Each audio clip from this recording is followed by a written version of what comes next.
એમને ક્યારેય ક્યાંય ઝૂક્યા નથી, પોતાના સિદ્ધાંતો સાથે એમણે ક્યાંય બાંધછોડ કરી નથી. મને કેન્સર થયું ત્યારે એ માણસે જો મને માનસિક તાકાત આપવાની હિંમત એણે બતાવી હોય તો ચડતીના દિવસોની અંદર તો ઓબ્વિયસ છે કે તમારી આજુબાજુ ટોળો રહે જ. અને હુઝુમનો માણસ નહોતો, એટલે ઉર્દુમાં હુઝુમ એટલે ભીડનો માણસ નહોતો, એ નુઝુમ હતો. એટલે માત્ર ચંદ્રની જેમ ચમકે તારામંડળની વચ્ચેનો રહેવાવાળો માણસ નહોતો.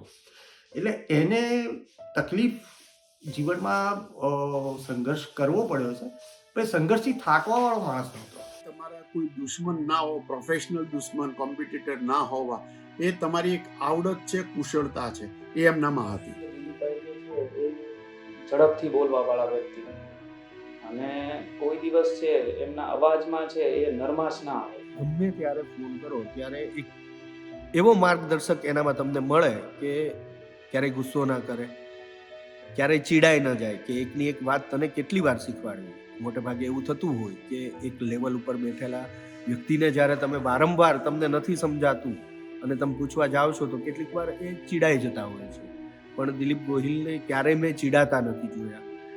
એકદમ તર્કબદ્ધ, એટલે તમે એના પહેલા તર્ક સાથે સંપૂર્ણપણે અસંમત હો તો તમે એની સાથે વાત કરતા કરતા છેલ્લે તમને એવું તો થઈ જાય કે ના, દિલીપભાઈની વાત સાચી તો છે. જેલસી પણ થતી હતી કે આટલો બધો માણસ અતિજન કેવી રીતે લખી શકે. મને તો હું ગામડે જઈને ઝાડ નીચે બેસીને શાંતિથી લખીશ, યાર આરામથી રાજુલા પહોંચી જઈશ ને રાજુલામાં મસ્તીથી જિંદગી કાઢી શકીશ. મને કોઈ બીજી વસ્તુના વરખા નથી. મારી કોઈ પણ સમસ્યા હું શેર કરું તો મને પાછી એવી સલાહ આપે કે તારે આમ ના કરાય, પણ હું જો એમને સલાહ આપું કે તમારે આમ ના કરાય તો એ પાછા ના માને. એટલે એમને એવું કેમ કરવું જોઈએ એના પાછળ એની પાસે લોજિકલ રીઝન હોય.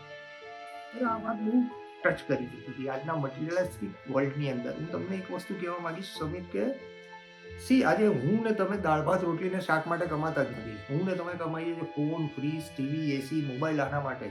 બાકી મારો તમારો પટાવાળો આપણાથી અડધા પગારની અંદરથી અડધાથી પણ ઓછા પગારની અંદર એનું જીવન ગુજારે છે, વધારે બાળકો સાથે. તો આ ચકાચોંધની અંદરથી જે બદલાયેલા સોશિયો ઇકોનોમિક સિનારીઓથી પર રહેવા વાળો જે માણસ હતો, એટલે એના કારણે એને જે માનસિક ઝટકા લાગવા જોઈએ કે ડિપ્રેશન આવવું જોઈએ, એ ડિપ્રેશન એને ક્યારે અડી શકતું નથી.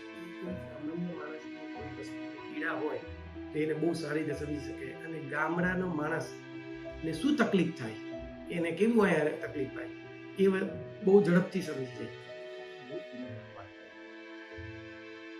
કે જરૂરિયાત ઓછી કરીશું ને એ દિવસે જિંદગીના તમામ અભાવો પૂરા થઈ જશે. અને એ વાત બહુ જ સાચી નીકળી કે જ્યારે મેં મારી જરૂરિયાતોને ઓછી કરવા માંડી.